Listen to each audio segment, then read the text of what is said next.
నమస్తే, welcome to our channel. Andhra Pradesh మాజీ ముఖ్యమంత్రి భార్య అయిన వైఎస్ భారతి పైన అనుచిత వ్యాఖ్యలు చేసినందుకు గాను చేబ్రోలు కిరణ్ను ప్రభుత్వం అరెస్ట్ చేసిన సంగతి తెలిసిందే. మరి ఈ అరెస్ట్ అనంతరం వైసీపీ సోషల్ మీడియాకి సంబంధించిన వాళ్ళందరూ కూడా వాళ్ళ ఛానల్స్ కానివ్వండి అన్నిటిని క్లోజ్ చేసుకుని వెళ్ళడం పైన అసలు ఏ విధంగా చూడాలి ఇవన్నీ కూడా తెలుసుకునే ప్రయత్నం చేద్దాం. దీన్ని పూర్తిగా విశ్లేషించడానికి మనతో పాటుగా ఉన్నారు ప్రముఖ రాజకీయ విశ్లేషకులు అరసమల్లి శ్రీనివాస్ గారు. సార్ నమస్తే. సార్ నమస్కారం అండి. సార్, ఐటీడీపీ కార్యకర్త అయినటువంటి చేబ్రోలు కిరణ్ గారు ఏదైతే అనుచిత వ్యాఖ్యలు చేశారో భారతి గారి మీద, దానికి అరెస్ట్ చేశారు సార్ ఆయన్ని. మరి ఈ అరెస్ట్ అనంతరం వైసీపీ సోషల్ మీడియా గ్యాంగ్ అంతా కూడా క్లోజ్ చేసుకుని వెళ్ళిపోతున్నారు. దీనిపైన మీ అభిప్రాయం ఏంటండి? ఇప్పుడు మ్యాటర్ ఏంటంటే అండి, ఇప్పుడు ఎవరో తప్పు మాట్లాడినా, మహిళల పట్ల ఎవరో మహిళలను కించపరిచే వ్యాఖ్యలు చేసినా, వాళ్ళ క్యారెక్టర్ అసాసినేషన్ చేసినా ఒప్పుకోమని చెప్పి చంద్రబాబు గారు కానీ లోకేష్ గారిని చెప్పారు. వాళ్ళ పార్టీ బేసిక్ లైన్ అది. ఇప్పుడు ఎవరన్నా మీటింగుల్లో చంద్రబాబు గారిని మెప్పించడానికి, లేకపోతే కొంచెం అత్యుత్సాహం ప్రదర్శించి ఎవరన్నా కొంచెం అబ్యూజ్ లాంగ్వేజ్ వాడిని ఎదటోళ్ళని అనవసరంగా విమర్శించినా చంద్రబాబు గారు వారిస్తాడు. బహిరంగ సభలో అయినా ఎవరన్నా కానీ మామూలుగా ఎమ్మెల్యేలు వాళ్ళు కూడా ఎవరి మీదన్నా వల్గర్ లాంగ్వేజ్ వాడితే కూడా మీకు బాబు గారు ఒప్పుకోవడానికి పిలిచి మందలిస్తాడు. ఇది మనందరం చూస్తున్న విషయం. ఇక్కడ ఆంధ్రప్రదేశ్లో ప్రస్తుతం తెలుగుదేశం పార్టీ కూటమి ప్రభుత్వం వేరు, పార్టీ వేరు. ఇక్కడ తెలుగుదేశం పార్టీ కూటమి ప్రభుత్వంలో ఒక భాగం కాబట్టి ఈ పార్టీ ఎలా స్పందించాలి నిన్న జరిగిన ఇన్సిడెంట్కి? ఒక తెలుగుదేశం పార్టీ సానుభూతిపరుడు, ఒక పార్టీ కార్యకర్త, అతను మీడియాలో పాపులర్ అయ్యాడు. అతను పార్టీ కోసం కష్టపడి పనిచేశాడు. తెలుగుదేశం పార్టీ గత 5 సంవత్సరాలు జగన్మోహన్ రెడ్డి అరాచకాలకు వ్యతిరేకంగా పోరాడి తెలుగుదేశం పార్టీ తరఫున పనిచేశాడు. వివిధ మాధ్యమాల్లో మాట్లాడాడు. అతను జనాలు అందరూ రిసీవ్ చేసుకున్నారు. అతను బాగా పాపులారిటీ వచ్చింది. కామన్ మ్యాన్గా అందరికీ దగ్గర అయ్యాడు. అతను పొరపాటో గ్రహపాటో గబక్కని స్లిప్ అయ్యి మాట్లాడేశాడు. లేదా ఉద్దేశపూర్వకంగా ఏమన్నా మాట్లాడాడు, మొత్తం మీద తప్పు మాట్లాడాడు. మాట్లాడిన తర్వాత డెఫినెట్గా పార్టీగా తెలుగుదేశం పార్టీ స్పందించింది. అతను పార్టీ నుంచి సస్పెండ్ చేసింది. ప్రభుత్వంగా అతని మీద కేసు నమోదు చేసి అరెస్ట్ చేయించారు. ఆ 2 బాధ్యతలు పార్టీ కానీ ప్రభుత్వం కానీ చాలా సక్రమంగా నిర్వర్తించారు. అయితే ఇక్కడ పోలీసుల అత్యుత్సాహం ఉంది కొంచెం. ఏంటంటే ఇతను అరెస్ట్ చేసిన తర్వాత అతను ముసుగేసి నిలబెట్టారు. ఆ ముసుగేసి నిలబెట్టడం అంటే సాధారణంగా వాళ్ళ ఐడెంటిటీని కొంచెం దాస్తారు, హైడ్ చేస్తారు.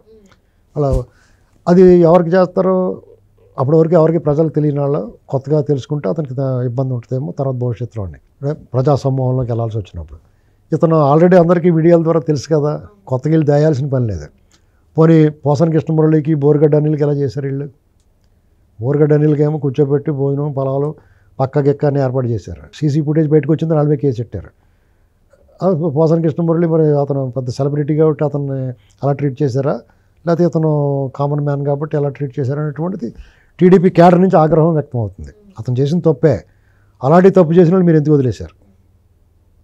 ఇప్పుడు అలాంటి తప్పు ఇతను ఒక్కడే, ఇదే మొదలు కాదు, ఇదే ఆఖరు కాదు. గతంలో 5 సంవత్సరాల నుంచి దాదాపు 7-8 ఏళ్ళ నుంచి వైసీపీ తాలూకు సోషల్ మీడియాలో కొన్ని అకౌంట్లు ప్రత్యేకించి అత్యంత వరస్ట్ లాంగ్వేజ్ మాట్లాడుతున్నారు.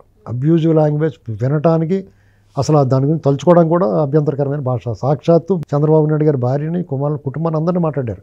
ఎవరిని విడిచిపెట్టలేదు. సాధారణ కార్యకర్త దగ్గర నుంచి అత్యున్నత స్థాయి వరకు కూడా అధికారులు, జడ్జిలు కూడా మాట్లాడారు. వాళ్ళ మీద మీ చర్యలు ఏ రకంగా ఉన్నాయి? ఈ చట్టం, ఇక్కడ మీకు ఒక మంచి ప్రభుత్వం ఉంది. చట్టాన్ని తన పని తాను చేసుకోమని ప్రభుత్వం ఉంది. చట్టాన్ని తన పని తాను చేసుకోమని నిన్న స్పష్టంగా చెప్పారు. వాళ్ళ పార్టీ కార్యకర్త అయినా సరే, కూటమి ప్రభుత్వంలో ఉన్న ఒక పార్టీ తాలూకు కార్యకర్త అయినా సరే, అతను తప్పు చేస్తే అతను శిక్షించమని, అతను అరెస్ట్ చేయమని, ఈ చట్టానికి తన పని తాను చేసుకోమని చెప్పారు. మరి ఇదే చట్టం, దాని చట్టానికి బాధ్యులై ఉన్నవాళ్ళు, చట్టానికి అమలు చేయాల్సిన పోలీసులు మరి అంతకుముందు మాట్లాడిన వాళ్ళందరినీ మీరు ఎందుకు నిర్లక్ష్యంగా వదిలేశారు? ఒకవేళ కొంతమందిని అరెస్ట్ చేస్తే కూల్ డ్రింక్ ఇచ్చి పంపించారు. అవినీతి చేసిన వాళ్ళు వేరే డిపార్ట్మెంట్ చూసుకున్నారు. అరాచకం చేసిన వాళ్ళు, హత్యలు చేసిన వాళ్ళని, ఈవీఎంలు పగలగొట్టిన వాళ్ళని, అంతకుముందు 2 గంటల ముందు గోరంట్ల మాధవ్ ఎలా మాట్లాడాడు లోకేష్ గారి గురించి మీకు కొళ్ళేవా, చూడలేదా మీరు? అంటే మీకు ఎవడన్నా చెప్పాలా, బొట్టెడు చెప్పాలా, సుమోటోగా స్వీకరించలేరా? ఒకరోజు ముందు జగన్మోహన్ రెడ్డి గారు ఏమన్నాడు? పోలీసులు బట్టలిప్పి అంతకన్నా అవమానం. పోలీసులు అంటే అంత గొప్పవాళ్ళు అండి. ఏపీ పోలీసు అంటే అంత పేరు ఉన్నవాళ్ళు. ఎలాంటి ఆఫీసర్లు ఉండేవారు? మీకు అంత ఆత్మగౌరవం ఉండాలి కదా. ఇవన్నీ వదిలి జగన్మోహన్ రెడ్డి మీద ప్రేమ పోలేదా లేకపోతే? ఇది టీడీపీ క్యాడర్ ప్రశ్నిస్తుంది. ఇన్ని రకాలుగా ఇప్పుడు ఇతనే మాట్లాడా, ఇవాళకే మాట్లాడుతున్నారు కదా. మొదట్లో ప్రభుత్వం వచ్చిన వెంటనే ఎందుకు వచ్చిన కూడా బాబు నా అకౌంట్లో క్లోజ్ చేసుకుని కొంతమంది సైడ్ అయిపోయారు. రెడ్ బుక్ కట్ట తీస్తారేమో అని భయంతో. వీళ్ళు ఏం తీయట్లేదు, మంచి ప్రభుత్వం, వీళ్ళు ఏం పట్టించుకుంటూ వాళ్ళ పనాలు చేసుకుంటున్నారు, చట్టం తన బంధాన్ని చేసుకోమని వదిలేశారు. చట్టమేమో తన బంధాన్ని చేసుకోమంటే ఏం చేస్తాంలేండి ఇప్పుడు తర్వాత చేసుకుందాంలేని వదిలేశారు. వాళ్ళు ఏమైనా ఉంటే జగన్ పని చేసి పెడుతున్నారు. ఇది స్పష్టం.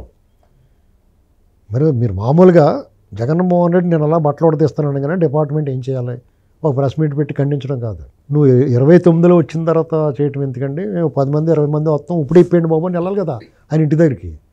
ఆయన ఇంటి దగ్గరికి వెళ్ళి అపాయింట్మెంట్ తీసుకుని మిమ్మల్ని కలవాలనుకుంటున్నామని అంటే వీళ్ళు ఎందుకు వచ్చారో బాబు మనకి అల్ప చేత్తంగా వచ్చారేమో అని రమ్మంటాడు. వెళ్ళిన తర్వాత సార్ మీరు 29లో మీరు మళ్ళీ వచ్చిన తర్వాత బట్టలు ఇప్పేస్తానంటున్నారు, అప్పుడు దాకా ఆగలేకపోతున్నాడు, ఇప్పుడు ఇప్పేయండి బాబు అనాలి కదా. అవునే కదా? అప్పుడు అతను సత్తేటి తెలిసిపోద్ది కదా ఇప్పుతాడో ఎప్పుడో. అప్పుడు దాకా మేము ఆగలేకపోతున్నాం మేము కూడా. ఎందుకంటే అతను పార్టీ ఉంటుందో ఉండదో తెలియదు, అతను ముఖ్యమంత్రి అవుతాడో అవడో తెలియదు. అతను అన్నాడు కదా మాట, అతను ఏమంటాడో ఏం చేస్తాడో చూడాలి కదా. మేము కూడా ఉండమో తెలియదు అప్పుడు దాకా. ఇప్పుడు ఎప్పుడు ఏ క్షణం ఎవడ ఎలా పోతాడో తెలియదు కదండి. మరి పోలీసులు అంత నిర్లక్ష్యంగాను అసలు పట్టించుకోనట్టు ఎవడో చెప్తే చేయాలన్నట్టు చూస్తారేంటి? ఇక్కడున్న ప్రభుత్వం పర్ఫెక్ట్గా చట్టం తన బంధం చేసుకోమంటుంది అంతే. మీరు అవన్నీ వదిలేసి ఇతను ముసుగేసి నిలబెడితే అప్పుడు సాధారణంగా పోలీసులకే అవుతుంది. ఎటు నుంచి వచ్చి ఎటు వచ్చినా మిమ్మల్ని అంటారు, ఎడాపెడా కూడా మిమ్మల్ని అంటారు. మీరు పట్టించుకున్నా మిమ్మల్ని అంటారు, పట్టించుకోకపోయినా మిమ్మల్ని అంటారు. ఇప్పుడు దీన్ని పట్టించుకున్నారో మరి వాళ్ళు ఎందుకు పట్టించుకోలేదు అంటారు. వాళ్ళందరినీ పట్టించుకుంటే ఇది మా మీద రెడ్ బుక్ రాజ్యాంగం అంటారు. అవన్నీ తట్టుకోవాలి మీరు. ఇప్పుడు పోలీస్ డిపార్ట్మెంట్ అంటే మీరు సాధారణంగా మిమ్మల్ని అవమానించిన వాళ్ళని మీరు విడిచిపెట్టకూడదు. మేము ఇంత కఠినంగా మాట్లాడాల్సి వస్తుందంటే మాకు చాలా బాధగా ఉంది. ఎందుకంటే మీరు ఆ ఉద్యోగం రావాలంటే ఎంత కష్టం ఉంటుందండి. నిన్న ఒక ఎస్ఐ గారు అన్నట్టుగా ఇలాంటి మాటలు ఎప్పుడో చెప్పాం. కఠిన శ్రమ, కఠోర శిక్షణ, బాగా చదువుకోవాలి, పోటీ పరీక్షల్లో నెగ్గాలి. ఇవన్నీ అయిన తర్వాత వల్ల మీకు రకరకాల ఉంటాయి ఆమ్యామ్యాలు ఇలాంటివన్నీ అందులో రావాలంటే అన్ని అర్హతలు ఉన్నా కానీ మీకు మళ్ళీ ఎవడొకటి కాళ్ళు పిసుకాల. ఇన్ని చేసి అందులోకి వచ్చిన తర్వాత మీరు ఒక ప్యాషన్ తోటి వ్యామోహంతో ఏదైనా చెయ్యాలి ప్రజలకని వస్తున్నారు. ఇటీవల కాలంలో అందరినీ పాడు చేస్తాడు ఐపీఎస్లు ఐఏఎస్లని. దాని ఉదాహరణ ఒకప్పుడు ఐఏఎస్లు ఐపీఎస్లు అంతా పేరు తెచ్చుకున్నారు నిజాయితీ పరులు, వాళ్ళు చూస్తే భయమేసింది. అటువంటిది ఇవాళ రాజకీయ నాయకులకి కొంతమంది జగన్మోహన్ రెడ్డి లాంటి వాళ్ళు తొత్తులుగా మారిపోయి ఇవాళ కేసులు ఎదుర్కొంటారు. వాళ్ళ మీద గౌరవం పోయిందా డిపార్ట్మెంట్ మీద? లేకపోతే అంత ధైర్యం ఉంటే పోలీసు ఉద్యోగం చేసి ఆ రూల్స్ తెలిసి పోలీస్ కస్టడీలో ఉన్న అతని మీద దాడికి వెళ్తాడు అతను గోరంట్ల మాధవ్. మీరు అదే 2 గంటల ముందు అతను మాట్లాడిన మాటలకి అతనికి సుమోటోగా స్వీకరించి మీరు రావయా అని చెప్పి తీసుకెళ్ళి ఉంటే అది చేయకపోతుడు కదా. తర్వాత మళ్ళీ కేసు పెట్టారు, అది వేరే కదా. ఏమైనా పోలీస్ డిపార్ట్మెంట్ కూడా కొంత బాధ్యతగా వ్యవహరించాలి. ఇప్పుడు మా వాళ్ళని వదిలేసి మీ వాళ్ళనే పట్టుకోమని వాళ్ళు ఉంటారు జగన్మోహన్ రెడ్డి వాళ్ళు. కానీ ఈ ప్రభుత్వం మిమ్మల్ని చట్టాంత మంతం చేసుకోమంటుంది. మీరు ఆ పని చేయాలి అందంగానే. మీకు అవకాశం మంచి పేరు తెచ్చుకోవచ్చు, డిజిటల్ డెవిల్స్ అందరినీ తరివేయచ్చు.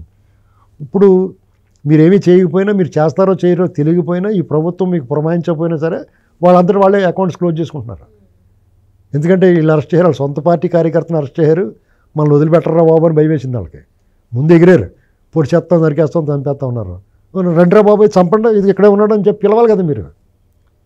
ఇప్పుడు ఆ గ్యాంగ్ అందరికీ ఫోన్ చేసి మీరు రకరకాలుగా డైరెక్ట్గా లైవ్లు పెట్టి మాట్లాడుతున్నారు కదా, వాళ్ళందరికీ మీరు ఫోన్ చేసి రండి ఇక్కడ మా దగ్గర ఉన్నాడు వచ్చి నరికేసి వెళ్ళిపోవడం అని చెప్పాలి మీరు. అని ఆ సత్తా ఏంటో చూడొచ్చు. 2029 దాకా ఎందుకు ఆగడం? ఇప్పుడు ఏంటంటే జగన్మోహన్ రెడ్డి పరిస్థితి ఏంటంటే అతనికి లీడర్లు అందరూ వదిలేసిపోయారు, క్యాడర్ కూడా పోయేలాగా ఉంది. ఎందుకంటే అతను పడ్డ 40% ఓట్లలో ఖచ్చితంగా 15-20% ఓట్లు ఇతను బటన్ నక్కడం వల్ల వచ్చింది. అతని మీద ప్రేమతో కాదు. ఆ బటన్లు అంతకన్నా బాగా నొక్కేస్తున్నారు కదా. 2000 నువ్వు ఇచ్చేవాడు పెన్షన్ 4000 ఇస్తున్నారు. నువ్వు అమ్మఒడి ఒకరికి ఇచ్చేవాడు వీళ్ళు ఎంతమంది ఉంటే అంతమందికి ఇస్తా ఉంటావు. ఆ 2 చాలు నీకు అవుట్, నీ దగ్గర ఎవడం మిగలడం. అలాంటప్పుడు వాళ్ళందరినీ కాపాడుకోవాలా. నీకోసం పనిచేసి వాళ్ళు ఉండాలి, కసిగా పనిచేసి వాళ్ళు ఉండాలి. అందుకని వాళ్ళు రెచ్చగొట్టడానికి నువ్వు రకరకాల వ్యాఖ్యానాలు చేస్తున్నావు. ఇది మెయిన్ ప్రాబ్లమ్.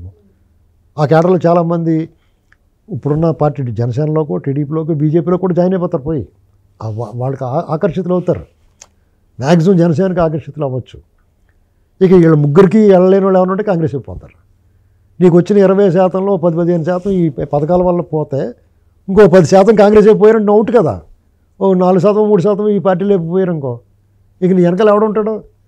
వాళ్ళందరూ పోకూడదని కేడర్ని అలాగే నిలబెట్టుకోవడం కోసం గుంటూరు అవతలు నరికేస్తాం, గుంటూరు అవతలు లాక్కొచ్చి కొడతాం అని చెప్పేసి అతనికి గేట్లు తాళం వేస్తూ వాడు అతను ఎటేపుకి వెళ్ళకుండా మళ్ళీ ఇలా మాట్లాడినవాడు ఎవడో చేర్చుకోడు కదా, అతను లాక్ చేసి పెట్టాడు. గోరంట్ల మాత లాక్ అయిపోయాడు. ఇప్పుడు ఆల్రెడీ అరెస్ట్ చేయాలి, వాళ్ళు పెట్టారు, అతను కొంత భోజనం పెట్టారంట బాగానే, అదొకటి అయ్యింది. నీ తరపున అవాళ్ళు కానీ ఇవాళ కానీ నీ వాళ్ళు అనుకున్న వాళ్ళు నువ్వు బాగా దోసిపెట్టిన వాళ్ళు ఒకడు మాట్లాడతలేదు నీ గురించి. ఈ సన్నాసులు వచ్చి మాట్లాడుతున్నారు కొంతమంది. అది గుర్తుపెట్టుకోవాలి. జగన్మోహన్ రెడ్డి కథ ముగిసిందండి. అతని చరిత్రహీనం, వర్తమానం శూన్యం, భవిష్యత్ అగమ్యగోచరం. ఆ పార్టీ 2029 వరకు ఉంటుందో ఉండదో తెలియదు. ఆ పార్టీ కేడర్ అతనితో ఉంటారో తెలియదు. అచ్చం అతనిలాగే పైశాచిక మనస్తత్వం ఉన్నవాళ్ళు, ఎదటి వాళ్ళు బాధపడితే సంతోషించే వాళ్ళు మిగులుతారు. వాళ్ళందరూ ఇలాంటి ఏదైనా ఇన్సిడెంట్ వచ్చిందంటే పారిపోతారు. అలాగే మిగతా కార్యకర్తలు కూడా, సోషల్ మీడియా యాక్టివిస్టులు కూడా ఒక హెచ్చరికగా ఉంటుంది. మన అబ్యూజివ్ లాంగ్వేజ్ వాడకూడదు, మహిళల పట్ల అగౌరవంగా ఉండకూడదు అనేటువంటిది. అది మంచిదే కదా. ఎవరో కూడా కిరణ్కి ఏదో జరిగిపోయిందని ఆందోళన పడాల్సిన అవసరం లేదు. కిరణ్కి అలా జరగడం వల్ల కిరణ్ ఇప్పుడు కూడా వాళ్ళ సోషల్ మీడియాకి గుండెల్లో రెల్లి పరిగెత్తించినట్టే. ఎందుకంటే అతను అరెస్ట్ అవ్వడం ద్వారా మిగతా వాళ్ళు కూడా తీసుకెళ్ళిపోతారు కదా. కాబట్టి ఎవరు కూడా ఎక్కువగా వరి అవ్వాల్సిన అవసరం లేదు. మరో అంశంతో మళ్ళీ కలుద్దాం. Thank you sir.